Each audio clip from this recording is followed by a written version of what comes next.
योगपीठे तटे भीमरथ्यां वरं पुण्डरीकाय दातुं मुनीन्द्रयेः समागत्य तिष्ठन्तमानन्दकन्दं परब्रह्मलिङ्गं भजे पाण्डुरङ्गं तपोज्ञानवैराग्यभक्तिस्वरूपं सदालङ्कृतं साधुसन्न्यासयोगं मुखे यस्य वेदान्तशास्त्रार्थनीतिं नमो नारायणगिरिं ब्रह्मस्वरूपं मस्तकहे पायावरी मस्तकहे पाया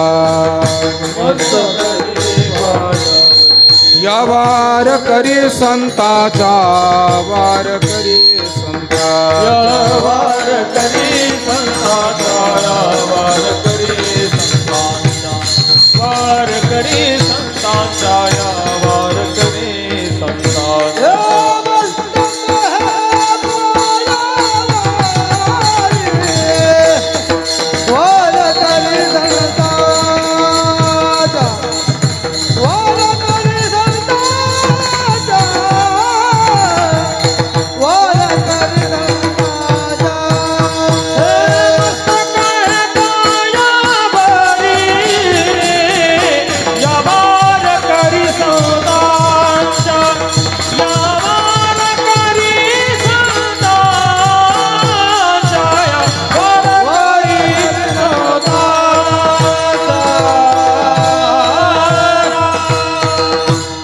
विण कोणा शरण जाऊ नारायणा ऐसा न देखे मी कोणी दुजा तिहे त्रिभुवनी.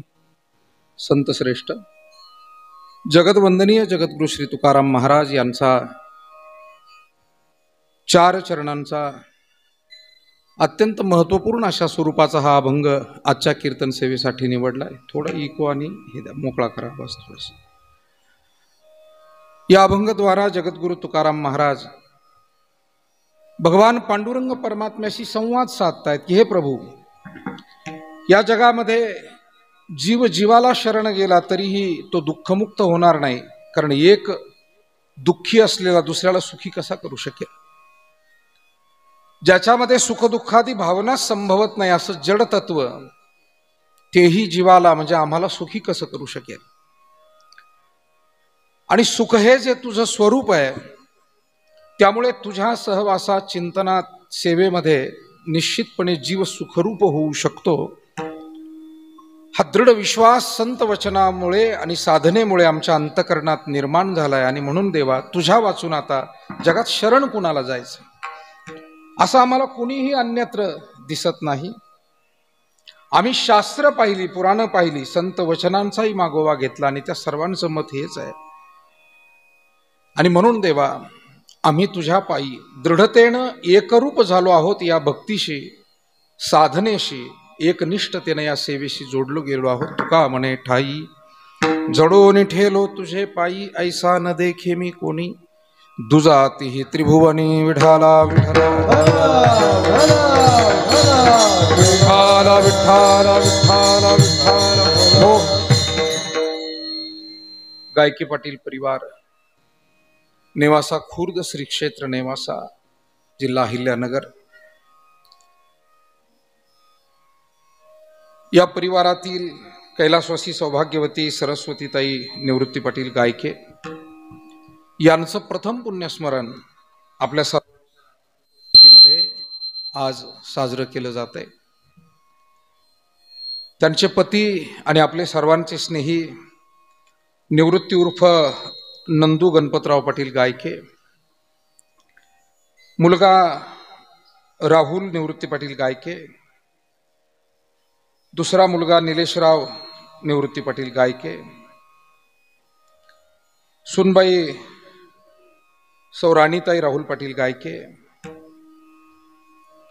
सुनबाई सौ प्रियाताई निलेश पाटील गायके, नातू ओम, प्रणव, ज्ञानेश्वरी, नाथ आणि संपूर्ण परिवार या कार्यक्रमाच्या निमित्तानं उपस्थित गायके पाटील परिवारातील नंदूभाऊंचे सर्व बंधू, त्यामध्ये सन्माननीय गायके सर, मार्केट कमिटीचे माजी सभापती आणि विद्यमान नगरसेवक ॲडव्होकेट बापूसाहेबजी गायके, सन्मान्य संजू भाऊ गायके, ज्ञानेश्वर भाऊ गायके,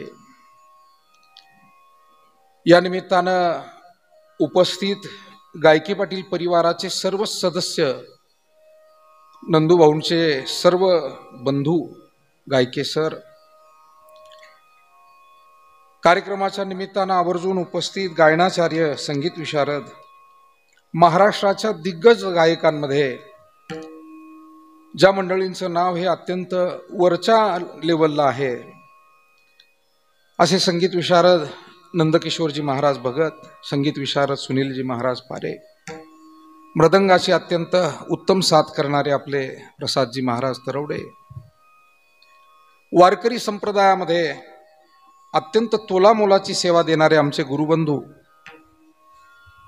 विविध भागामध्ये विविध देवस्थानांच्या माध्यमातून परंतु माऊली तुकोबारायांची सेवा, पांडुरंगाची सेवा मोठी निष्ठेने करणारे आमचे भारतजी महाराज धावणे असतील, बाबा महाराज मोरे, रामनाथजी महाराज पवार, कोंडीरामजी महाराज पेचे, विजयजी महाराज पवार, आपल्या तुकाराम महाराज संस्थानाचे अंकुशजी महाराज जगताप, दुसरे आमचे सहकारी गणिनाथजी महाराज आढाव, आकाशजी महाराज शेटे, कृष्णा महाराज मोरे, आमचे सगळे भजनी मंडळातील ज्येष्ठ श्रेष्ठ सहकारी, या निमित्तानं आवर्जून उपस्थित आपल्या आश्रमातील सगळे बालगोपाळ विद्यार्थी, वरद विनायक सेवाधामाचे भूमिदाते आणि मार्गदर्शक आपले कचरू पाटील निर्मळ नाना, ज्येष्ठ मार्गदर्शक गोसावी बाबा, तोगे भाऊसाहेब, योगायोगानं आवर्जून उपस्थित थेट विदर्भातून अकोटून इथे आलेले बजरंग भाऊ आणि नामदेव भाऊ, त्याचबरोबर या निमित्तानं आवर्जून उपस्थित माझ्या समोर बसलेले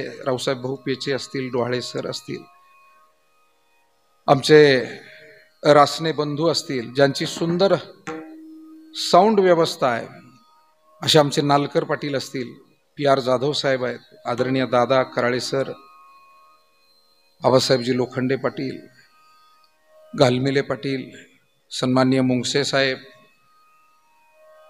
जामदार पाटील, मोरे बंधू, नाचन साहेब, समोर बसलेली सगळीच आदरणीय मंडळी, ननवरे सर, ॲडव्होकेट शंकररावजी गायके पाटील, सन्माननीय वाघ पाटील, सन्माननीय इंजिनियर वाघ साहेब, सन्माननीय डॉक्टर खंडाळे साहेब, सन्माननीय शंकररावजी लोखंडे पाटील, आपल्या सन्माननीय DYSP, माझा परिचय नसल्यामुळे क्षमस्व, परंतु DYSP साहेब आवर्जून या ठिकाणी उपस्थित आहे, त्यांचंही मी मनपूर्वक स्वागत या निमित्तानं करतो.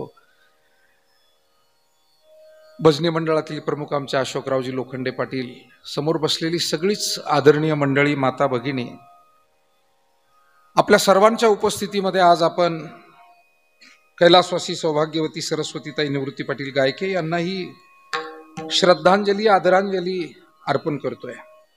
आवाज कमी करा. खरं तर प्रत्येक घरामध्ये स्त्री पुरुषांच्या वरती, त्यातल्या त्यात घरातल्या प्रमुखांच्या वरती देवधर्म परमार्थ आणि त्या घरातला सदाचार कुलाचार पुढे नेण्यासाठी मोठी जबाबदारी पडलेली असते. आणि ती जबाबदारी जेवढ्या समर्थपणानं ते पती पत्नी पार पाडतील तेवढा त्यांचा प्रपंच आणि आयुष्य यशस्वी मानलं जातं.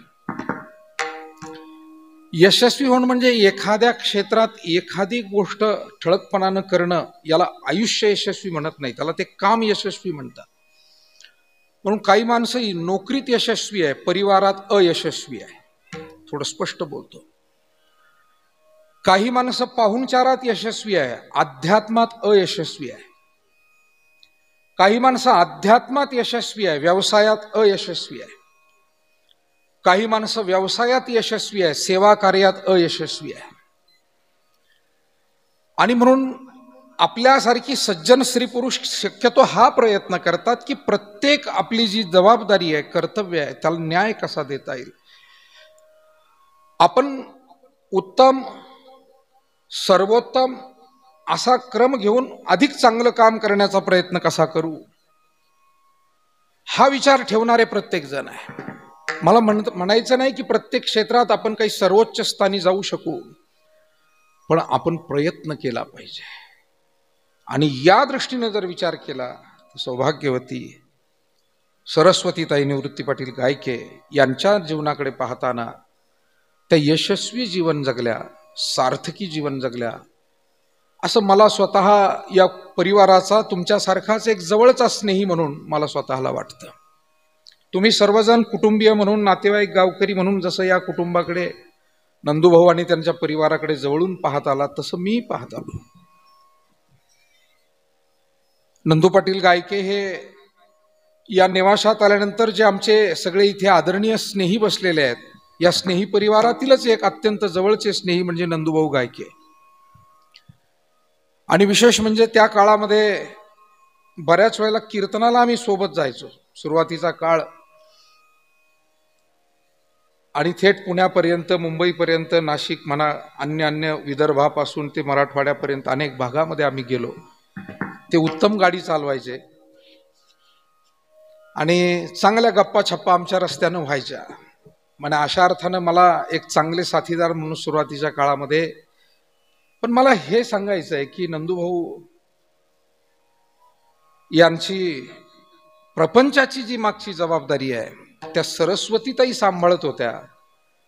म्हणून ते सुरुवातीपासून ज्ञानेश्वर मंदिरात पारण्याला बसतात, तुकाराम मंदिरात बसतात, वारीला जातात, भजन कीर्तनाला जातात, आमच्यासारख्या वारकऱ्यांच्या सोबत आले. हे सगळं कशामुळं घडलं? घरातली साथ होती म्हणून घडलं.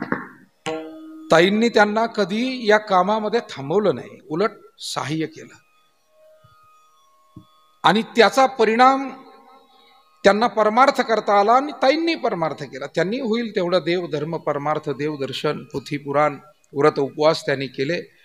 पण हे करताना एका बाजूला आलेले पाहुणे रावळे अतिथी यांचा सन्मान करणं, घरातल्या मुलांना योग्य वळण लावणं, म्हणून राहुल असेल, निलेश असेल, मुलं सुना असतील, या सगळ्यांना एक चांगल्या पद्धतीने त्यांनी दिशा दिली. आणि म्हणून त्यांचे सुपुत्र राहुल हे शेतीमध्ये एक आदर्श शेतकरी म्हणून आमच्या नेवाशात आहे. जे काही आदर्श शेतकरी कुटुंब आहे त्यात नंदूभाऊ गायके आणि राहुल यांची शेती. आणि मला वाटतं त्याचं मूळ मार्गदर्शन हे सरस्वतीताईंचंच खऱ्या अर्थानं होतं. मला नंदूभाऊ अनेक वेळेला म्हणायचे की त्यांना शेतीतली खूप जाण होती, माहिती होती, कष्ट घेण्याची तयारी होती. आणि म्हणून स्वतःच्या वाट्याची शेती करून या कुटुंबाने अनेकांची शेती वाट्यानं बटाईनं नेहमी केली. कष्टानं शेतीतूनच उत्कर्ष साधलेला परिवार म्हणून या परिवाराची ओळख आहे. अलीकडे नव्या पिढीचा शेतीकडे पाहण्याचा दृष्टिकोन थापटाकीच जमधून मधून चालते. सहभागी आहोत आपण दाखवलं पाहिजे, आहोत आपण जागे आहोत, नाही का?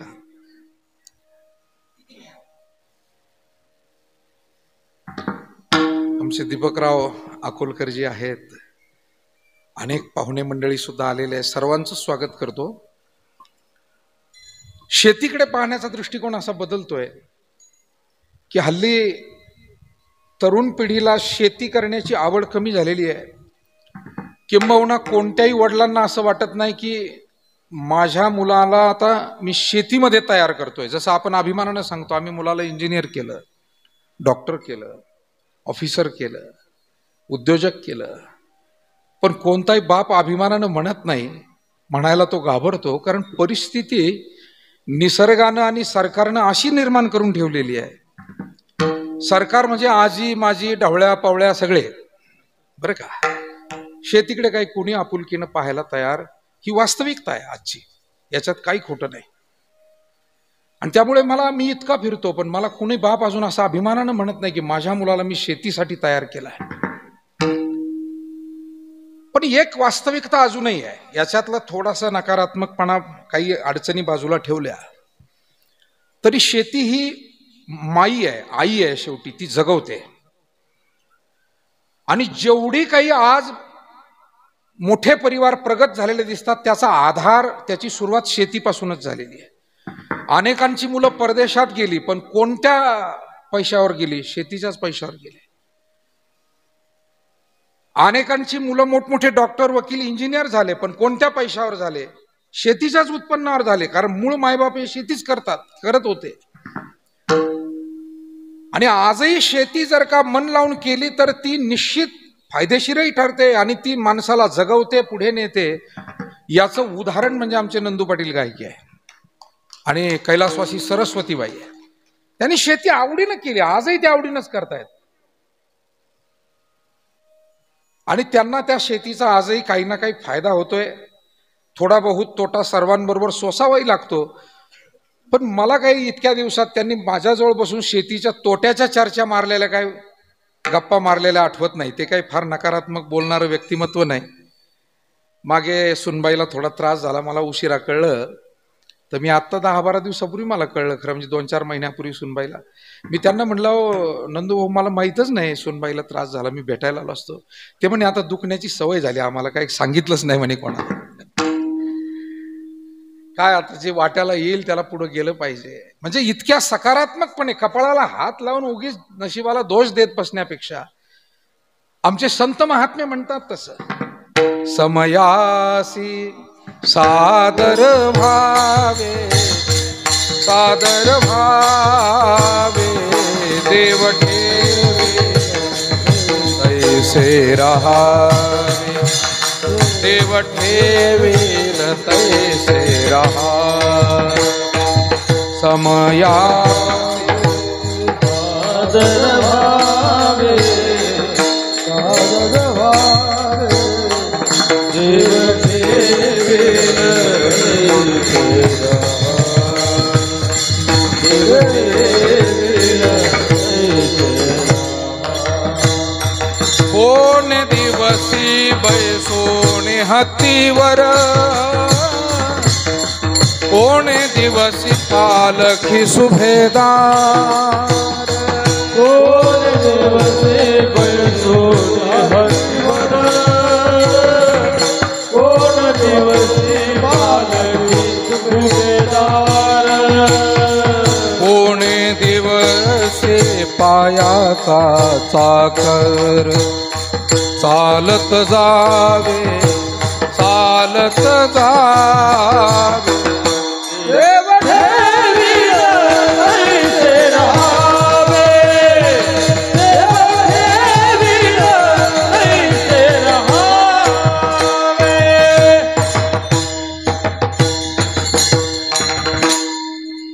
वारकरी संप्रदायातील एक थोर संत श्री संत सावता महाराज या अभंगातून म्हणतात, वेळ जीवनामध्ये प्रत्येक अनुकूल येणार नाही, कधी अनुकूल प्रतिकूल येईल, पण जीवनात खचून जाऊ नका.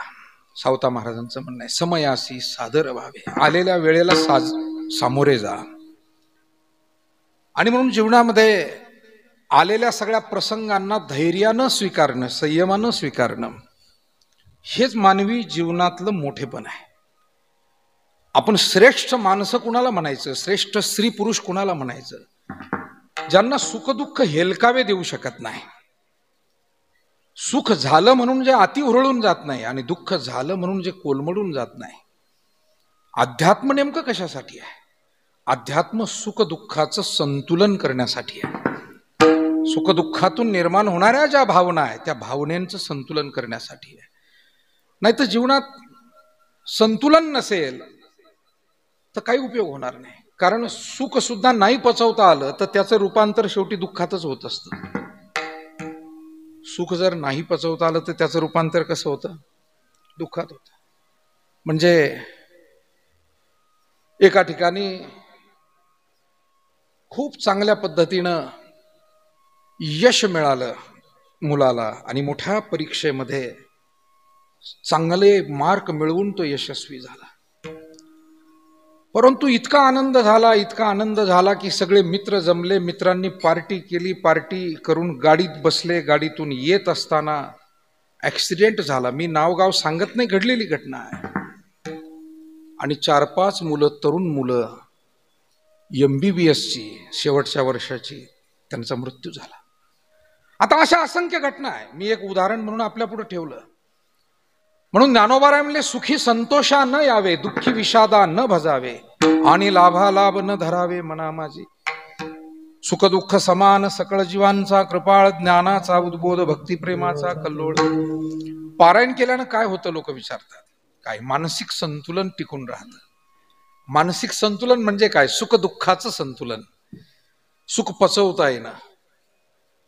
नाही तर कधी कधी छोटंसं सुख असतं पण ते सुद्धा पचत नाही. म्हणजे एक जणाला काय झालं की काही छोटंसं कुठंतरी लॉटरी लागली, पण लॉटरी लागली, इतका आनंद झाला, ते पैसेच खिशात घेऊन दाखवायला निघाला गावात. आता पैसे काही दाखवायची गोष्ट आहे का? वापरायची गोष्ट आहे. पैसे दाखवायची गोष्ट बिलकुल नाही. आणि पैसे आपल्या सगळ्यांकडे उद्योग व्यवसाय शेती नोकरी करताना ते आवश्यक असतात, लागतात. पण आपल्यासारखी शहाणी सुरती माणसं त्याचा काही दिखावा करत नाही. आता पूर्वीच्या काळी गमतीशीर काही माणसं असायची की न्हावी दादाला जर का 10 रुपये दाढीचे काढून द्यायचे म्हणलं तरी ते 2000चा बंडल असा कोपरीतून काढायचे. म्हणजे मला तलवार काढणारा शूरवीरच वाटायचा तो असा. हा, मला मी मजेशीर माणसं पाहिलेली आहे माझ्या लहानपणामध्ये. आणि तो एवढा मोठा बंडल काढायचा. त्याच्यात आता तो बिचारा गरीब दुबळा माणूस दाढी डोकी करणारा, त्याच्या पुढे ते एक एक नोटा सगळ्या मोठाल्या बाजूला करायच्या, 10ची अशी अलगत काढायची आणि मग त्याला द्यायची. मला वाटतं माणसानं इतकं उतावीळ असू नये. विठाला विठाला विठाला. आपल्यापेक्षा जगाकडे दसपट असते. आपण किती गावात थोडं सांगू का आपल्याला? हे जगातलं सगळं धन पूर्ण ब्रह्मांडातलं फक्त अर्धा भाग आहे. शास्त्र ग्रंथामध्ये असं म्हटलंय की कुबेराला भगवान परमात्म्याने 18 भाग धन दिलं, 18 भाग संपत्ती 18 विभागामध्ये. आणि त्या 18 भागापैकी फक्त अर्धा भाग कुबेरानं आपल्यापर्यंत पाठवली. म्हणजे आपण सगळे टाटा बिर्ला अंबानीसह आपण कशात आहोत? अर्ध्यात आहोत.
देह शेवटी काळ त्याचं भक्षण करणार आहे, नाशिवंतच आहे. आणि धन कुबेरानं दिलंय, फार समर्पक प्रमाण दिलं महाराजांनी. पण कुबेरानं 18 भागातला अर्धा भाग दिलं, अर्ध्या भागातला आपल्या सगळ्यात वाटून दिलं, जगातल्या सर्वांमध्ये. आणि म्हणून ते अपूर्ण आहे, ते पूर्ण कधी होत नाही. म्हणून धनलालसा जी आहे ना, धनानं तृप्त झाला असं म्हणणं म्हणजे अग्नी टाकून इंधन टाकून अग्नी विझला असं म्हणण्यासारखं. इंधने निमाला अग्नी कोठे. तुकाराम महाराज, ज्ञानोबा राय दोघेही सांगतात, इंधने अग्नीशी हाकाकड चढे असं माऊली म्हणतात. आणि तुकाराम महाराज उपरोधानं बोलतात, ते म्हणतात इंधनानं अग्नी विझेल काय. एक ठिकाणी कोणाकडे काहीतरी पेटलं, दुपारची वेळ आणि काहीतरी पेटलं, हळूहळू ते साऱ्याच्या गंजीकडे वळईकडे यायला लागलं. सगळे लोक धावले, अरे वस्ती तिथेच आहे, छप्पर आहे, चारा आहे, पेटलंय चला लवकर विझवायला.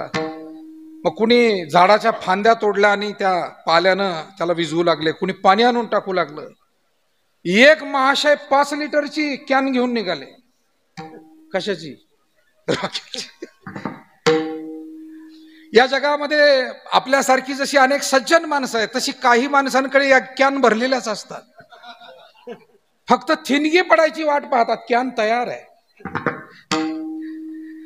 मला असं वाटतं या जगामध्ये आपल्यासारखी मिटवणारी माणसं आहे म्हणून तरी समाज व्यवस्था साहेब DYSP साहेब बरी आहे. मला नेहमी एक वाक्य आठवतं स्वर्गीय RR पाटील साहेबांचं. एकदा ते गृहमंत्री असताना नगर भागात कार्यक्रमाला आले आणि त्यांचं वाक्य ते दुसरं पेपरात छापून आलं होतं. दुसऱ्या दिवशी त्यावेळी मी वाचलं. ते म्हणाले की संत ग्रंथ आहेत आणि आपल्या घराघरामध्ये हा वारकरी संस्कार अध्यात्माचा संस्कार आहे म्हणून समाज व्यवस्था चांगली आहे. नाही तर मानशी एक पोलीस दिला तरी सुद्धा आम्ही कायदा आणि सुव्यवस्था राखू शकत नाही, असा RR पाटलांचा शब्द आहे. माणसामागे एक पोलीस दिला तरी माणसं एवढे अजब आहे की त्या एका माणसाला एक पोलीस देऊन सुद्धा गुंगारा देतील. विठाला विठाला.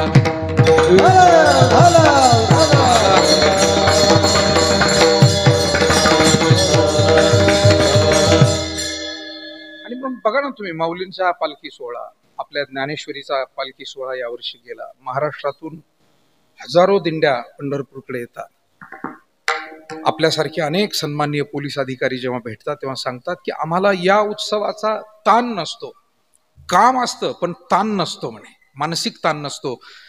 कारण याच्यामध्ये फार काही व्हायलन्स कुठे होईल अशी काही शक्यता कधी नसते. कारण हे सगळे धार्मिक लोक असतात, एकमेकाला माऊली म्हणत चालतात, सहकार्य करत चालतात, वाढू लागतात, झाडू लागतात, कोणी आजारी पडलं एकमेकाला मदत करतात वारकरी मंडळी.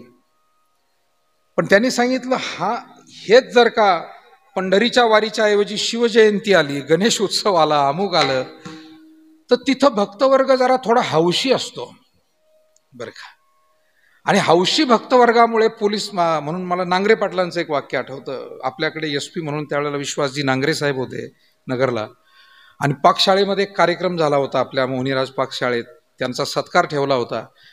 त्यावेळेला विश्वास नांगरे साहेब, त्या कार्यक्रमाला आम्ही होतो, ते म्हणाले होते की गणपती कुणाला सुख देतो, कुणाला ज्ञान देतो, कुणाला धन देतो, पण आम्हाला पोलिसाला गणपती टेन्शन देतो म्हणे. त्यांचं वाक्य होतं गमतीनं. याचा अर्थ काय आहे? याचा अर्थ इतकाच आहे की समाजामध्ये हे सुसंस्कार आहेत आणि ते सुसंस्कार आपल्यासारख्या अनेक परिवारांनी जपलेले आहे. आमच्या कैलासवासी सरस्वतीताई या सुद्धा एक संस्कारित होत्या आणि त्यांच्यावरती अध्यात्माचा संस्कार होता, श्रमाचा संस्कार होता. कष्ट करण्याचे त्यांना कुठेही कमीपणा वाटत नव्हता. श्रमसंस्कार. मला वाटतं आजच्या काळामध्ये आपल्याला अध्यात्म संस्कार पाहिजे, कुटुंब संस्कार पाहिजे, सामाजिक राष्ट्रीय संस्कार आपल्यामध्ये पाहिजे, राष्ट्रभक्तीची ओढ आपल्यात पाहिजे, सामाजिक सेवेची आवड पाहिजे आणि त्याचबरोबर श्रमसंस्कार आपल्यामध्ये असणं फार गरजेचं आहे. कष्टाची तयारी पाहिजे. आणि कोणत्याही क्षेत्रात माणूस जर काम करत राहिला ना की त्याचे 2 फायदे होतात. त्याचं तन आणि मन दोन्हीही निरोगी राहतात. विठाला विठाला विठाला विठाला. तुका म्हणे श्रम केला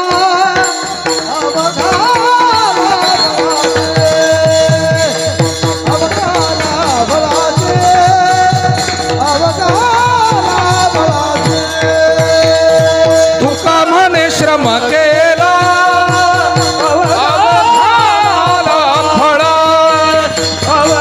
अवघाला फळासे.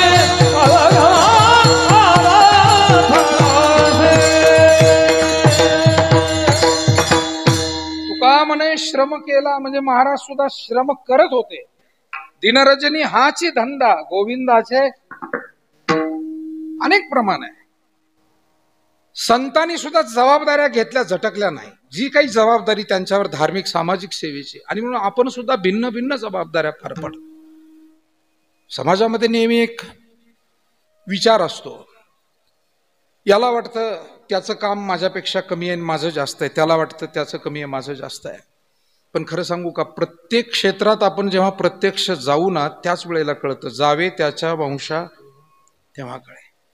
शेतकरी व्यापाऱ्याला म्हणत असतो की बाबा तुमचं फार बरं आहे, आमचं फार वाईट आहे. पण व्यापारी झाल्यावर कळतं की रातीतून एखाद्या वस्तूचे भाव जेव्हा कमी होतात त्यावेळेला किती तोटा, किती लाखांचा होतो. दीपक शेठला विचारा किंवा आमच्या व्यापारी मित्रांना अनेकांना इथे बसलेले आहे त्यांना विचारा. आपल्याला सोपं वाटतं हो दुरून बघायला. कधी कधी अधिकाऱ्याला असं वाटतं पुढाऱ्यांचं बरं आहे, आपल्यावर लईच बॉसिंग करतात, आपण अधिकारी होण्यापेक्षा पुढारी झालो असतं तर बरं झालं असतं. पण त्या पुढाऱ्याची त्याची एक वेगळी व्यथा असते, अधिकाऱ्याची वेगळी व्यथा असते. कधी कधी काही माणसं तर आम्हाला म्हणतात महाराज तुम्ही लय भाग्यवान. मी म्हटलं काय हरकत नाही ना, हे भाग्य तसंही सगळ्यांना घेता येतं, तुम्ही या. जरा पहाटेचा काकडा करा, संध्याकाळचा हरिपाठ करा, एकादशीचा हरिजागर करा, ज्ञानेश्वरीचं पारायण करा, हजारो हजारो अभंग, हजारो हजारो ओव्या श्लोक याचं पाठांतर करा. हजारो प्रकारच्या समाजाच्या ज्या भावना आहेत त्याला फेस करा. कारण सामाजिक जीवन जगायचंय तुम्हाला. तुम्ही स्वतंत्र नसता, तुम्ही परतंत्र असता. आलेल्या प्रत्येक प्रसंग आणि व्यक्तीला तुम्हाला प्रतिसाद द्यावा लागतो आणि तो सकारात्मक दिला गेला तर गोष्टी योग्य ठरतात. तेव्हा गोष्ट कोणती सोपी नाही आहे, आव्हान प्रत्येक क्षेत्रात आहे. तिथे आपण प्रत्येक जण आपापल्या क्षेत्रात कसं चांगलं काम करू शकतो. जसं खेळाडू आहेत ना, मला वाटतं कुशलता ही प्रत्येक खेळाला लागते. असा कोणता खेळ आहे की जो अकुशलतेमध्ये खेळता येतो? क्रिकेटमध्ये कुशलता लागते आणि कुस्तीमध्ये हुशारीच लागते. मी मोठ्या पैलवानांकडनं ऐकलेलं आहे, ते म्हणे आमच्यावर लोक आरोप करतात गुडघ्यात मेंदू गुडघ्यात मेंदू, पण ते म्हणे मेंदूत विचार लागतो तेव्हा कुस्ती जिंकता येते, असा एक पैलवान म्हणाला होता. कारण तुम्हाला डाव प्रतिडाव टाकायला शेवटी काहीतरी बुद्धिमत्ता लागते ना. आपण काय एखाद्या क्षेत्राला थोडं बदनाम केलं की बदनामच करतो. गुडघ्यात मेंदू म्हणजे एवढ्यानं कुस्ती होते काय? विठाला विठाला विठाला विठाला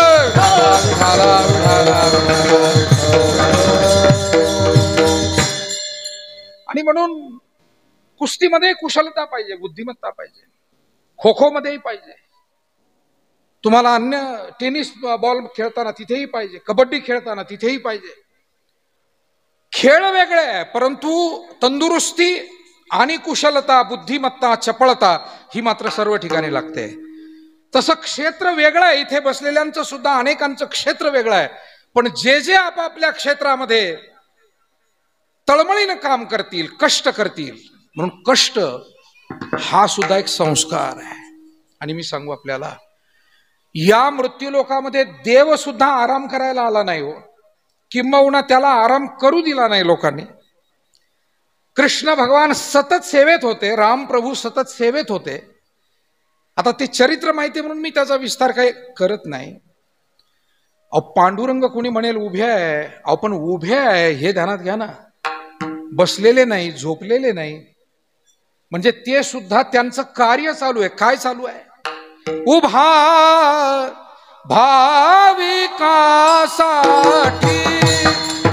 उभा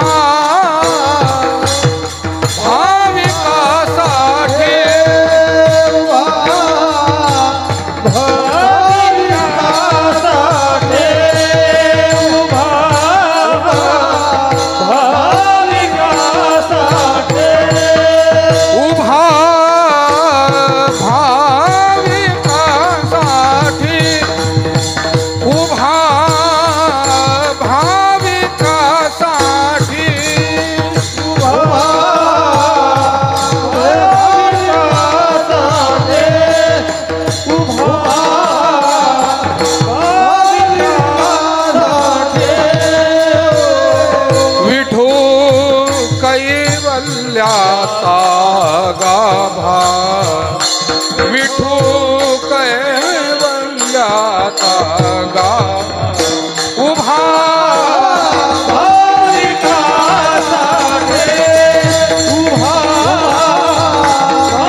रिकामपण हे माणसाला सुखी करू शकत नाही. मी मगाशी म्हणालो, तन आणि मन दोन्हीही निरोगी राहतात जो आपल्याला काही चांगल्या कार्याशी जोडून ठेवेल. म्हणून आपल्या प्रापंचिक जबाबदाऱ्या चांगल्याच आहे.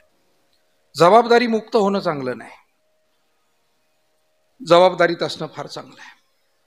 आज काय झालंय की रिकामपण जिथे आहेत पहा तुम्ही, तिथे गुन्हे जास्त आहे साहेब. आता खरं म्हणजे हा आपल्या डिपार्टमेंटचाच सगळा अहवाल आणि त्याच्यातून आम्ही समजून घेतो. रिकामं डोकं आणि सैतानाचं घर, अतिशय बरोबर आहे. आणि म्हणून इझी मनी जिथे मिळतो ना तिथे काय होतंय, एका तासात जर तुम्हाला 5,000 मिळाले, 10,000 मिळाले, तर उरलेले 23 तास ती माणसं रिकामी आहे. एका तासात ज्यांना शेअर मार्केटमधून अमक्या तमक्या चुकीच्या धंद्यातून जर 10,000 मिळाले दिवसभरात, तर रिकाम बाकीचा दिवस काय झाला, रिकामा आहे. आणि मग ते रिकामे उद्योग करतात. आणि म्हणून आज ज्या ज्या ठिकाणी रिकामपण आहे, मग ते कोणत्याही वयोगटातली माणसं असू द्या, ते जर चांगल्या सेवेशी चांगल्या विचाराशी जोडलेले नसतील तर ज्येष्ठ नागरिकांकडनं सुद्धा गुन्हे घडतायत रिकामपणामुळे. मी जरा जबाबदारीनं बोलतो. तरुणांकडून घडतात यात नवल नाही, पण ज्येष्ठांकडनं सुद्धा गुन्हे घडतात. त्याचं कारण रिकाम टेकडेपणा. मग गुन्हा म्हणजे काय, एखाद्या ठिकाणी जाऊन दरोडाच टाकायला पाहिजे असं काही नाही. दोघांमध्ये बसल्या बसल्या लावून दिलं, हा सुद्धा गुन्हाच आहे ना.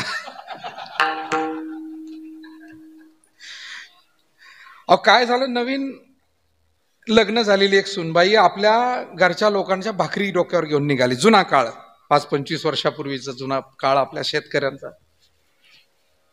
आणि गावात बसलेल्या एका ग्रस्तानं हाक मारली, अरे पुरी कोणाची सून? ती आली बिचारी, पाया पडली, म्हणाली, दादा मी अमक्याची सून आहे. माहेर कोणतं तुझं? अमक्या गावचे ते पाटील माझे वडील आहे. एवढ्या मोठ्या घरातली आहेस तू, आणि इतक्या मोठ्या घरात तू आता सुनबाई म्हणून आली, दोन्ही मोठी घर आहे, आणि फुटका मणी नाही तुझ्या गळ्यात? दिली काढी टाकून. दिली काढी टाकून. आता पोरीच्या डोक्यातच राहिलं ना ते. ती गेली रानामध्ये, भाकरी घेऊन गेली, पण जरा अबोला, थोडासा बोललीच नाही मनात तिच्या ते. पण शेवटी तिच्या नवऱ्यानं विचारलं की अगं काय झालंय, तू जरा गप आहे काय? मग तिनं सांगितलं की येता येता ते अमके ग्रस्त ते म्हटलं की एवढ्या मोठ्या घरची मुलगी, एवढ्या मोठ्या घरातली सून, आणि फुटका मणी नाही तुझ्या गळ्यात, आणि एवढे दागिने होते माझे, तुम्हीच घेतले, म्हणले आपल्याला हे करायचं ना, आपल्याला ते शेजारचं तुकडं घ्यायचं, अमकं करायचं, धमकं करायचं. गेले म्हणे माझे दागिने आता, आणि मला 4 चौघात लोकात. प्रत्येक घरातली गोष्ट आहे ही. असं म्हटल्यावर तोही रागावला.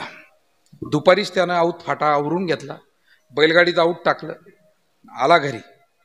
घरी आल्यावर म्हाताऱ्याच्या ध्यानात आलं काहीतरी बिनसलेलं आहे. ज्या अर्थी दुपारीच पोरग आऊत फाटा घेऊन घरी आलंय, बिनसलेलं काही फार सांगावं लागत नाही, लक्षात येतं.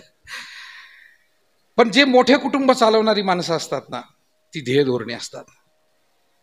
जसं हे या कुटुंबातील कैलासवासी भाऊ पाटील गायके, कैलासवासी गणपतराव गायके, ही जी जुनी पिढी, हे नंदूभाऊ सर आणि हे सगळे, हे 8 जण भाऊ आहे, वकील साहेबांनी सर्व. मोठं कुटुंब आणि एक आदर्श कुटुंब नेवासा गावात. पण मोठी माणसं कुटुंब चालवताना सगळ्यांच्या भावना कशा जपायच्या, एखादा जर थोडासा जरा गरम झाला तर आपण थोडं शांतता घ्यायची, अशा पद्धतीनं त्या कुटुंबांना पुढे न्यावं लागतं. आणि म्हणून म्हाताऱ्याने सांगितलं, अरे काय झालं बाबा, दुपारी झाला. सांगितलं माझ्या बायकोचा असा असा अपमान झालाय, आणि तुमच्याच मुळं, नाही तर कशाला मोडलं असतं ते सोनं. जाऊ दे, काय नाही, आपण पुढच्या आठवड्यात थोडं तजवीज करू, उष्णपासनं पाहू, उधार पाधार घेऊन येऊ 1 2 तोळे. असं म्हणून त्या म्हाताऱ्यानं आपलं घर फुटता फुटता वाचवलं, समजून सांगितलं. थोडी तडजोडीची भूमिका घेतली, आणि तडजोड ही कोणालाही करावीच लागते, ती केली पाहिजे वेळोवेळी. मग दुसऱ्या दिवशी सकाळी हा बिचारा घरधनी त्या गावात बसलेल्यांकडे गेला. ते बसलेलेच होते, ते बसायचेच रोज. अरे काय तुम्ही आमच्या सुनाला काय म्हणले काल? कोण काय म्हटलं म्हणजे तुम्ही म्हटले ना फुटका मणी गळ्यात नाही, एवढ्या मोठ्या घरची लेकन, एवढ्या मोठ्या घरची सुनन, फुटका म्हणे. अरे ते होय, आम्ही सहज बोललो म्हणे. अरे तू सहज बोलला, पण आमचं घर फुटायला लागलं ना म्हणे. तेव्हा रिकाम पण काही चांगलं नाही. विठाला विठाला विठाला विठाला. हो आमचे संत सुद्धा काम करा न कामात राम म्हणा असं सांगतात. कामामध्ये काम, कामामध्ये काम, काही म्हणा राम राम, जाईल भव श्रम सुख होईल दुःखाचे, जाईल भव श्रम सुख होईल दुःखाचे, जाईल भव श्रम सुख होईल दुःखाचे. कामामध्ये काम, काही म्हणा राम राम, जाईल भव श्रम सुख होईल दुःखाचे. कामामध्ये काम, काही म्हणा राम राम, जाईल भव श्रम सुख होईल दुःखाचे. मानवी जीवन आज सुखानं आनंदानं व्यतीत करण्यासाठी आपल्यावरती काही जबाबदाऱ्या असणं ही चांगली गोष्ट आहे. आणि सरतेशेवटी या जगामध्ये कर्तृत्ववान म्हणून गौरव कुणाचा होतो? ज्यांनी जबाबदाऱ्या टाळल्या त्यांचा नाही गौरव होत, ज्यांनी समर्थपणे त्या स्वीकारून पार पाडण्याचा प्रयत्न केला. यश अपयश दुसरी गोष्ट आहे. पानिपतमध्ये मराठ्यांना अपयश आलं, पण तरी सुद्धा त्या महादजी शिंदेचं एक वाक्य अजरामर झालं ना, बचेंगे तो और भी लढेंगे. न्याय देण्याचा प्रयत्न केला, आपल्या जबाबदारीला पळून नाही गेले, सामोरं गेले. आणि म्हणून मानवी जीवनामध्ये जबाबदारी पार पाडणं, आणि ती जबाबदारी आपल्या कुटुंबाची असेल, ती जबाबदारी समाजाची असेल, ती जबाबदारी देवाधर्माची असेल, आणि या सगळ्या जबाबदाऱ्या माणसाला समृद्ध करतात. कुटुंबाकडे लक्ष दिलं की कुटुंबाचा उत्कर्ष होतो, समाजाकडे लक्ष दिलं की सामाजिक स्थान आपलं उंचावतं, समाजामध्ये 4 लोकांमध्ये आपल्या कुटुंबाचा बहुमान होतो. आणि धार्मिक सेवा आपल्या जीवनात घडत राहिली की आपल्या अंतःकरणातील उणिवा नष्ट होतात, अंतःकरण समृद्ध होतं, संतुष्ट होतं. महाराजांचे शब्द आहे, तेने सदा चित्ता समाधान. सदा नाम घोष करू हरिकथा, सदा नाम घोष करू कथा, सदा नाम घोष करू हरि कथा, सदा नाम घोष करू हरि कथा, करू हरि कथा, सदा नाम घोष करू, सदा नाम घोष करू हरि कथा, सदा नाम घोष करू, सदा नाम घोष करू हरि कथा,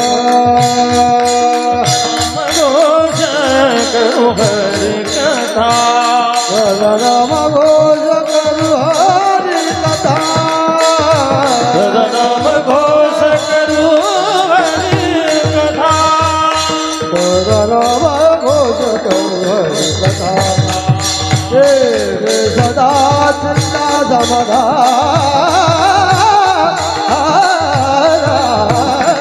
सर्व सुख ल्यालो सर्व अलंकार, सर्व सुख ल्यालो सर्व अलंकार.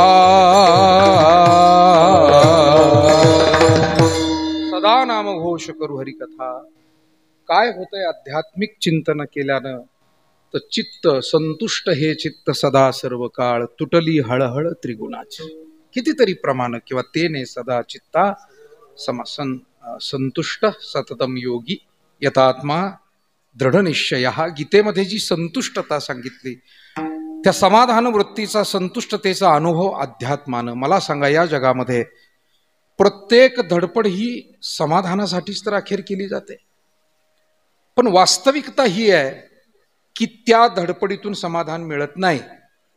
जसं पाण्याशिवाय अग्नी विझू शकत नाही, इंधनानं तो कधी विझणार नाही, तो भडकतच जाईल. तसं प्रापंचिक उपायाने समाधान होणार नाही, त्यासाठी पारमार्थिक उपाय आवश्यक आहे. हे जगद्गुरु तुकोबाराय, माऊली ज्ञानोबाराय आणि सर्व संतांना ठाऊक होतं. म्हणून या सर्व संतांनी आपल्या जीवनाला अध्यात्माचं अधिष्ठान दिलं होतं आणि तुमच्या आमच्या समोर तो आदर्श ठेवला. आपल्यापैकी बहुतांशी कुटुंबियांनी आजही तो आदर्श सांभाळलेला आहे. आपण अध्यात्म सोबत घेऊन चाललेलो आहोत आणि ती गरजेचं आहे, ते आवश्यक आहे. तुकाराम महाराज तर अध्यात्मासाठी समर्पित झालेले होते. त्यांना या आध्यात्मिक साधनेचा जो लाभ झाला तो दोन मार्गाने. एक तर ज्या घरात ते जन्माला आले, सहज वडिला होती सेवा म्हणून पूजितो या देवा, माझ्या वडिलांची मिरासिगा देवा, तुझी चरण सेवा पांडुरंगा. वडिलोपार्जित परमार्थ घरात चालत आला होता. मला असं वाटतं आपल्या घरात जर आई वडिलांच्या आजी आजोबांच्या पासूनच जर देव धर्म परमार्थ देवपूजा ग्रंथ वाचन सेवा सत्कर्म अन्नदान माणुसकी या सगळ्या गोष्टी असतील तर आपण श्रीमंत आहोत. कारण आपली श्रीमंती फक्त जमीन जुमल्यावर मोजता येत नाही. कुटुंबाची श्रीमंती ही त्या कुटुंबाच्या संस्कारावर सुद्धा मोजली पाहिजे. आणि या अर्थानं पुष्कळ श्रीमंत माणसं अजूनही समाजात आहे. या अर्थानं संस्काराच्या दृष्टीनं कोणाकडे जमीन कमी असेल जास्त असेल, कोणाची नोकरी छोटी असेल मोठी असेल, कोणाचा व्यवसाय छोटा असेल मोठा असेल, पण ज्यांच्याकडे विचार आहे संस्कार आहे सेवा आहे सत्कर्म आहे, या कार्याची आवड आहे. आता इथे आमच्या या गायके पाटील परिवारानं वकील साहेबांनी या सगळ्या मंडळींनी आमचे बापूसाहेबजी गायके पाटील आणि सगळ्यांनी आता 1 महिन्यापूर्वीच वडिलांचं 25वे पुण्यस्मरण केलं, कैलासवासी भाऊराव गायके पाटील यांचं. अर्थात सेवा करण्याची इच्छा आहे, अन्नदान व्हावं, या निमित्तानं भजन कीर्तन व्हावं, होईल थोडासा खर्च. आज नंदूभाऊ गायके यांनी सुद्धा या निमित्तानं भजन कीर्तन व्हावं. मग त्यांना त्या दिवशी म्हटलं की मी आता सगळे निरोप दिले बरं का. त्यांनी मला सांगितलं होतं, आमच्या सगळ्या सहकाऱ्यांना सांगितलं होतं, जिने सर असतील कृष्णा महाराज असतील आमचे सहकारी सगळी मंडळी, चांगले गायक सांगा, चांगली साऊंड सिस्टीम असू द्या, चांगलं करा. मी म्हणलं सांगितलं बरं 2 गायक. ते म्हणे अजून 2-4 सांगा महाराज. याला मोठं मन म्हणतात. याला काय म्हणतात? साधू संत मंडळी आपली येऊ द्या. सगळ्या महाराज मंडळींना मी माझ्याकडे जेवढे फोन आहे मी करतो, तुम्ही पण निरोप द्या. नाही तर कधी कधी असं होतं की जर 4 माणसं जादा आले तर लोकांना टेन्शन येतं, आता कसं म्हणजे जसं काय सगळा प्रपंच तुमचा त्या दिवशी जसा तोट्यात येणार आहे. 1 नारळण उपरणं आमच्या बुवा महाराजाला घालायला इतकं काय वावडं. पण अनेक गमतीची माणसं आहे. खरं म्हणजे ती माणसं मोठी नसतातच. ते मोठे पण वरून दिसतं, ते आतून खोटं असतं. विठाला विठाला विठाला विठाला विठाला विठाला. हो, जे बहिणी बाळीचा सत्कार करू शकत नाही, जे पाहुण्यारावळ्याचा सत्कार करू शकत नाही, स्वागत करू शकत नाही, जे अतिथी वारकरी यांचं स्वागत करू शकत नाही. आणि म्हणून मला नंदूभाऊंचं त्यांच्या मुलांचं कौतुक आजच्या कार्यक्रमाच्या निमित्तानं करायचं. या सगळ्या परिवारानं सांगितलं की आम्हाला चांगला कार्यक्रम व्हावा आणि तो इथेच व्हावा. हे तीर्थ आहे, एक देवस्थान आहे. नेवासा हीच आपली मुळात तीर्थभूमी आहे आणि इथे देवस्थानावर झाला तर आम्हाला अधिक आनंद होईल. म्हणून मागचाही कार्यक्रम गायके परिवाराने इथे केला, आजचाही कार्यक्रम गायके परिवाराने इथे घेतला. इथे बसलेल्या आमच्या अनेक सहकाऱ्यांनी अनेक कार्यक्रम इथे केलेले आहेत. उद्देश एकच आहे, अन्नदान व्हावं, त्यासोबत मुलांना व्हावं, भाविकांना व्हावं. फक्त आम्ही लग्न कार्याला हे देवस्थान देऊ शकत नाही, कारण इथे मुलं आहेत आणि आमच्याच जवळजवळ 100-125 माणसाचं खटलं आहे कुटुंब. आणि मग ते काही ताळमेळ लग्नाचा आणि तो बसू शकत नाही. आणि माझं स्वतःचं निरीक्षण जरा वेगळं आहे की तीच माणसं लग्नाच्या दिवशी वेगळे असतात आणि श्राद्धाच्या दिवशी वेगळे असतात. माणसं तेच, पण भावनेतलाही फरक पडतो बाबा. म्हणून लग्नाच्या दिवशी कोणाच्या नादी लागणं म्हणजे अवघड आहे. तीच माणसं श्राद्धाला भेटली तर देवासारखी असतात. विठाला विठाला विठाला विठाला. आता मला थोडा सामाजिक अभ्यास करायची चालता चालता ही सगळी सवय आहे आणि म्हणून मी पुष्कळ निरीक्षण मी आपल्याला सांगू शकेन. तर लग्नाच्या भानगडीत देवस्थानाने पडणं म्हणजे थोडं अवघड जातं. नाईला जाता जिथे शक्य आहे मोकळा आहे तिथे देणं शक्य आहे. आम्ही वरदविनायकाला देतो कारण गोरगरिबालाही त्याचा लाभ झाला पाहिजे. पण इथे मात्र विद्यार्थ्यांमुळे ते बंद आहे. श्राद्ध वगैरे असं कोणाला करायचं असेल, पुण्यस्मरण असेल, छोटासा वाढदिवस विद्यार्थ्यांमध्ये येऊन करायचा असेल तर आपण सगळ्यांनी तसे कार्यक्रम अनेक केलेले आहेत आणि त्या कार्यक्रमाला आमची नेहमीच अगदी होकार असतो. विठाला हो, अध्यात्म हे काय करतं? मानसिक संतुलन. पुन्हा एकदा मागे त्या शब्दाकडे जातो. ते सुखाला उचंबळू देत नाही आणि दुःखाने माणसाला कोलमडू देत नाही. म्हणून मायबाप हो इथे बसलेले आपण आपल्या जीवनामध्ये अनेक सुखदुःख आपण पाहिलेली आहे.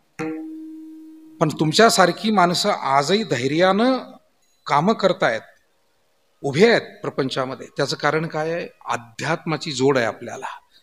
आपल्या घराण्यातल्या त्या संस्कारांमुळे. आपल्या घरात देवघर आहे, आपल्या घरात ग्रंथ आहेत, आपण व्रत उपवास करतो, आपण सेवा सत्कर्म पुण्यकर्म करतो आणि त्या पुण्याईच्या बळावर आपलं जीवन आणि कुटुंब हे सुव्यवस्थित चालण्यासाठी मदत होते.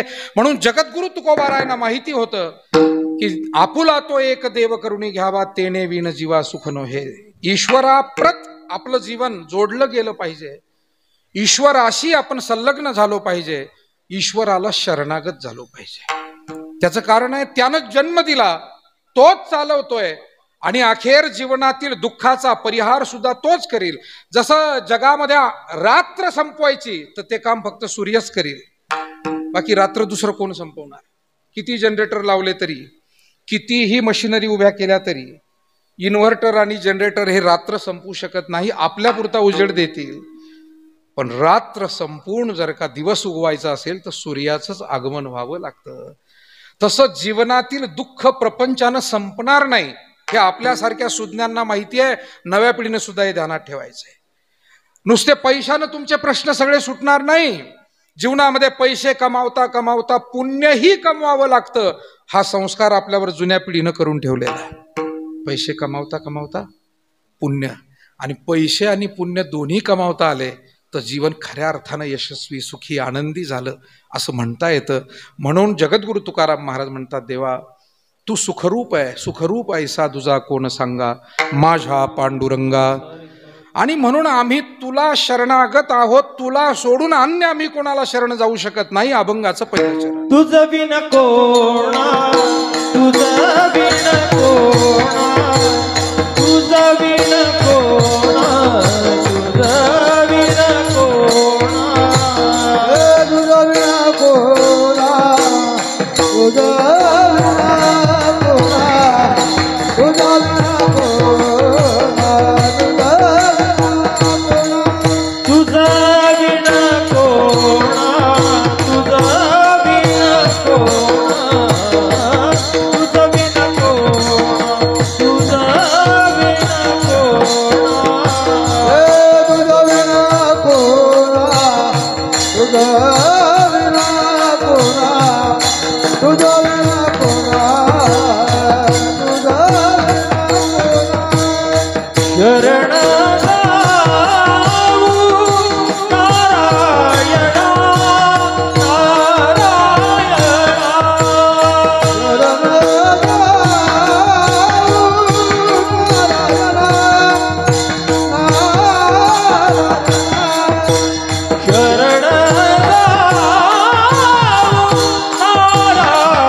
कोणा शरण जाऊ नारायणा.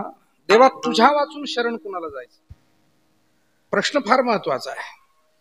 त्याचं कारण असं आहे की भगवान स्वतः गीतेमध्ये म्हणाले, जो होय मज अनन्य शरण. ज्ञानोबा आहे तो भाव व्यक्त करताय.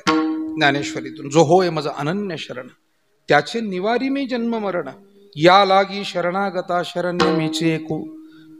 काही गोष्टींना पर्याय असू शकतात, पण मी सांगितलं सूर्याला जसा पर्याय नाही, पावसाला पर्याय नाही, कृत्रिम पावसाचे प्रयत्न झाले, पण तरी जो निसर्ग देईल त्याला काही पर्याय तोच देऊ शकतो. ते तसं भगवंत जे सुख देईल त्याला जगामध्ये कोणताही पर्याय, बाकीची सुख ही तात्पुरती सुख आहे. नसरे हाय ज्याच्याने, अशा स्वरूपाची ती सुख आहेत. म्हणून तुझं विन कोणा, तो सच्चिदानंद स्वरूप आहे. जीव जीवाला शरण गेला, एक दुःखी आणि दुसऱ्या दुःख्याला भेटला, कोण कोणाला सुख देईल सांगा. गुरुवर्य नारायणगिरीजी महाराज सांगायचे, जंगलामध्ये एक जण चुकला, 3 दिवस त्याला बाहेर पडण्याचा मार्ग सापडेना. पूर्वीच्या काळी गाडी रस्ते असायचे, पाऊल वाटा असायच्या, आणि अशा जर जंगलात दुर्गम भागात गेलं तर परत ते बाहेर येण्याची वाट सापडायची नाही, कारण सगळ्या वाटा सारख्या, काही भुरळ पडणारी ठिकाणं असायची. आम्ही एकदा रात्री आमचे ते विजय महाराज तुमचे बंधू खेडकर आणि आम्ही दोघं रात्री कीर्तन करून आलो. एक वाजलेला होता, आणि ते भगतवाडी म्हणून गाव आहे गंगापूर तालुक्यामध्ये. तिथे एक मोठी खदान आहे जुनं, त्यावेळेला तो रोड कारखाना वगैरे तिथे काही नव्हतं, सगळे जुने रस्ते, 25-30 वर्षापूर्वीची गोष्ट. पण तिथं काय भुरळ पडत होती माहित नाही. आम्ही नेमकं त्या रस्त्याने आलो ना, आम्ही कुठून आलो का त्या खदानीत उतरायचो. आम्हाला काय गावात जायचा रस्ता, आणि ते दुर्गम भाग झाला, तिथून गाव 2-2, 3-3 किलोमीटर लांब. शेवटी होता होता पहाटे आम्हाला ते थोडंसं उजरलं, मग गेलो. ज्यांच्या घरी तिथं सप्ताह चालू होता म्हणून एक घरी तिथं मुक्कामाला आम्ही होतो भगतवाडीत. ते म्हणले, अहो महाराज एवढे रात्री उशीर कस काय झाला तुम्हाला दोघाला? म्हणलं आम्ही तुमच्या त्या खदानीवरच फिरतोय रात्रभर, भुरळ पडली, बरं पेट्रोल नाही संपलं. म्हणलं इकडून पाय तिकडून. ते म्हणले तुम्ही बरे वाचून आले म्हणे. मग त्यांनी पहाटे कथा सांगायला सुरुवात केल्या आम्हाला तिथं घडलेल्या. म्हणलं काय सांगू नका, आता आम्हाला झोपू द्या. मग तिथं अमुक आहे धमुक आहे, ते झडपतं आणि ते असं होतं आणि ते सुधरत नाही. म्हणलं आम्ही आलोय ना इथं, द्या सोडून आता भूतकाळ. विठाला विठाला विठाला. हो, जंगलामध्ये 3 दिवस झाले एक जण चुकला, अन्न पाणी पण नाही, आणि तो खूप व्याकुळ झालेला. 3ऱ्या दिवशी त्याला एक माणूस भेटला, त्याला फार बरं वाटलं. त्यानं पाय धरले त्या माणसाच्या. अहो म्हणे, मी 3 दिवस झाले मला जंगलातून बाहेर जाता येईना आणि खूप व्याकुळ झालो, काहीतरी खाय प्यायला असेल तर द्या. तो म्हणला, बाबा तुला खाय प्यायलाही द्यावं असं वाटतं, तुला या जंगलातून बाहेर काढावं असंही मला वाटतं, पण तुझी माझी परिस्थिती काही वेगळी नाही म्हणे. तू 3 दिवसापासून चुकलाय आणि मी 6 दिवसापासून चुकलोय म्हणे. आता जीवनामध्ये असे हुकलेल्याला आणि चुकलेल्याला बरेच भेटतात. कोण कोणाला मार्ग दाखवणार, कोण कोणाला शहाणपण शिकवणार. विठाला विठाला विठाला विठाला विठाला. म्हणून कुटुंबांचा सुद्धा तुम्ही अभ्यास करा. ज्या कुटुंबामध्ये कुणीतरी मार्गदर्शक असतो आणि त्या मार्गदर्शकाचं ऐकण्याची बाकीच्यांची तयारी असते, त्या कुटुंबांचा उत्कर्ष होतो. ध्येय धोरणी माणसं कुणीतरी जन्माला येतात, सगळ्यांकडेच ते ध्येय धोरण नसतं. अनेक कुटुंब, आता इथे या कुटुंबामध्ये सगळेच्या सगळे शिकलेले आहे. गायके पाटील परिवारात त्या पिढीत, म्हणजे जुनी पिढी ही भाऊ पाटील गणपत पाटील ही केवढी ध्येय धोरणी पिढी होती की त्या काळी मुलांना शिकवलं पाहिजे. आज आपण शिक्षणाविषयी खूप सजग झालोय, आता सतर्क झालोय.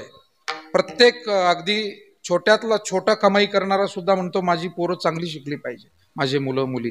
लोक प्रयत्न करतायत, पण त्या काळात हे ध्येय धोरण. आणि म्हणून अध्यात्मात असो, व्यवहारात असो, संसारात असो, चांगल्यांचा सहवास आणि चांगल्यांचं मार्गदर्शन हे आपल्याला निश्चितपणे योग्य स्थितीपर्यंत पोहोचवतं. तुझं विना कोणा, शरण जाऊ नारायणा. जीव जीवाला शरण गेला, सर्वच दुःखी आहे, कोण सुख देईल. जीवानं जडाचा संग्रह केला, जडाशी नातं जोडलं तरी सुख नाही आहे. कारण जड वस्तू या फक्त आपल्याला सुविधा देतील. घरामध्ये अमुक वस्तू आणली, तमुक आणली, तमुक आणली, सुविधा होतील, पण सुख होईल का? नाही. हे पहा, एखाद्या घरामध्ये सगळ्या वस्तू भरपूर भरलेल्या आहे, पण मुलं भेटायला येत नाही, पाहुणेदारात कुणी येत नाही, काय सुख वाटेल त्या घरामध्ये? पाहुण्यांचं येणं जाणं नाही, मुलं बाळ सुद्धा घराकडे फिरकत नाही, आणि सगळं फर्निचर आहे, सगळं काही आहे.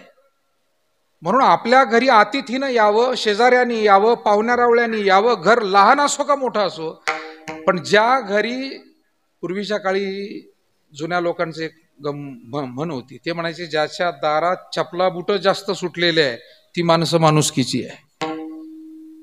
पूर्वी नातेसंबंध जोडताना अनेक गोष्टी पाहिजे. मामा कोणते, मावशी कोणती, आत्या कुठं, हे जसं पाहिजे तसं त्या घरात जाणं येणं, लोकांचा हा सगळा संस्कार आहे की नाही हे सुद्धा पाहिलं जायचं. आणि त्यामुळे समस्या कमी होत्या. हल्ली जमलं तरी शेजाऱ्याला सांगत नाही, कारण मोडतो का काही ही भीती. आणि त्याच्यामुळे काय होतंय, बऱ्याच वेळेला न चालणारा माल खपून जातो आणि नंतर मात्र समस्या निर्माण होतात. विठाला विठाला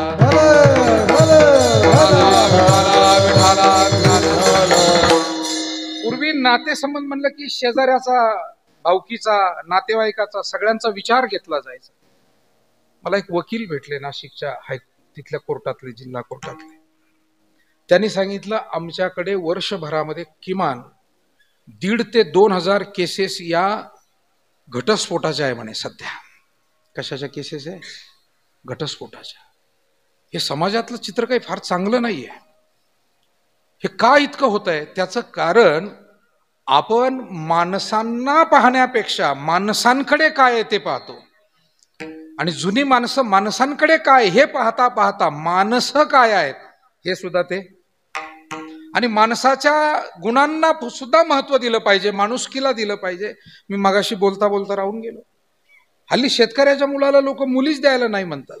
मला एक कळत नाही. मी तर मगाशी म्हणालो ना, शेतीतूनच सगळं झालंय. भारत देश हा कृषी प्रधान आहे. शेतीतूनच व्यवसाय उभे राहिले, शेतीतूनच नोकऱ्या लागल्या, शेतीतूनच कंपन्या उभ्या राहिल्या, शेतीतून राजकारणी उभे राहिले. शेतकऱ्याचे नेते, शेतकऱ्याचे नेते, शेतीतून कोण नाही उभं राहिलं मला सांगा ना. आणि त्या शेतीकडे आज इतका अशा अवहेलनेनं पाहतो आपण. मला वाटतं जसा आईचा वडिलाचा अपमान हा जसा एक पापाला कारणीभूत आहे, तसा शेतीचा जो अपमान चाललाय ना सध्या सगळ्यांकडून, हे काही फार चांगलं नाही आहे भविष्यासाठी. आणि म्हणून लोकांनी मानसिकता बदलली पाहिजे. जेवढा शेतकरी उदार आहे, जेवढा शेतकरी समाधानी आहे, जेवढा शेतकरी तंदुरुस्त आहे, तेवढं जगात कोणी नाही आहे. तेव्हा शेतीकडे पाहण्याचा दृष्टिकोन बदलला पाहिजे. मुलींनी सुद्धा शेतकरी म्हणून जर नवरदेव मिळत असेल तर तो स्वीकारला पाहिजे. आईवडिलांनी सुद्धा शेतकरी म्हणून नवरदेव मिळत असेल, थातूर मातूर नोकऱ्या 10, 12, 15, 20 हजार, त्याला खायला पुराणा प्यायला पुराणा, तोंडावर घ्यावं तर पाय उघडे पडते, पायावर घ्यावं तर तोंड उघडं पडतं, अशा नोकऱ्या काय त्याला चवाली. त्यापेक्षा आमचा शेतकरी कितीतरी चांगला. विठाला विठाला विठाला विठाला विठाला विठाला कुंडली कवरदा हरी विठ्ठल ज्ञानदेव. हो, समाजाचा दृष्टिकोन बदलला पाहिजे. आज अनेक गावोगावी मुलांची लग्न व्हायला तयार नाही. आणि म्हणून आम्हाला शेतीनं जगवलं हे पहिलं ध्यानात घ्या. शेतीनं उभं केलंय. तुम्ही आम्ही सगळेजण त्या शेतीकडे आपणच शेतकरी असलो तरी आपणच उदासीनपणे आणि तुच्छतेने पाहायला लागलोय. आणि म्हणून शेतीकडे या कुटुंबाच्या निमित्तानं मला हा विषय आज घेणं जास्त अगत्याचं वाटलं. कारण नंदूभाऊ गायके, कैलासवासी सरस्वतीबाई गायके, त्यांचा मुलगा राहुल, सुनबाई, सगळा जो परिवार आहे शेतीनिष्ठ आहे. दुसरे निलेश भाऊ हे शिकले, इंजिनियर झाले, त्यांनी स्वतःची कंपनी टाकली, एकाच्या 2 शाखा केल्या आणि उत्तम प्रकारे तिथेही. निलेश भाऊ, तुम्ही सुद्धा उद्योजक म्हणून यशस्वी का झाले तर तुम्ही शेतकऱ्याचे आहात. कष्ट घेण्याची तयारी तुम्ही तिथेही दाखवली. आणि तो कष्ट घेण्याचा संस्कार कुठून आला? शेतकरी कुटुंबातून, शेतीतूनच आला. कारण शहरात गेलेले सुद्धा जे कष्ट घेतील ते यशस्वी आहे. तिथेही स्पर्धा प्रचंड आहे. तुम्हाला उद्योजक व्हायचं तर गोष्ट सोपी नाही आहे. तुम्हाला नोकरी मिळवायची किंवा नोकरी टिकवायची गोष्ट सोपी नाही. तुम्हाला शिक्षण घ्यायचं. आज आपले अनेक मुलं मुली शिक्षण घेऊन मोठ्या पदावर आहे, पण गोष्टी सोप्या नाहीये. कष्टाशिवाय काही साध्य नाहीये. आणि म्हणून जड वस्तू घरामध्ये जमा केल्या आपण, माणसं नसतील तर घरात सुख नाहीये. म्हणून जड सुख देऊ शकत नाही, जीव सुख देऊ शकत नाही. या जगात सुख फक्त देव देईल. तुझं विन कोणा शरण जाऊ नारायणा, ऐसा न देखे मी कोणी, दुजा तिही त्रिभुवनी पाहिली पुराणे, धांडोळिली दर्शने. देवा त्रैलोक्यात तुमच्या वाचून सुख देणारं कोणी नाही. आणि आम्ही शास्त्र पुराण वेद उपनिषद सर्व ग्रंथ पाहिलेत. तुकोबाराय हे ग्रंथाचे जाणते होते.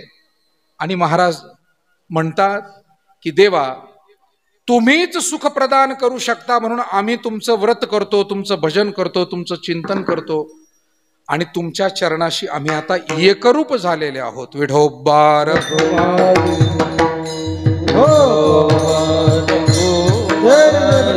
विठोबार खुमाये विठोबार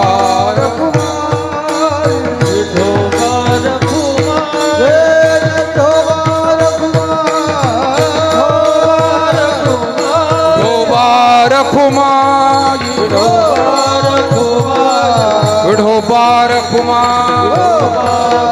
जय जय विठोबार खुमा विठोबार खुमा.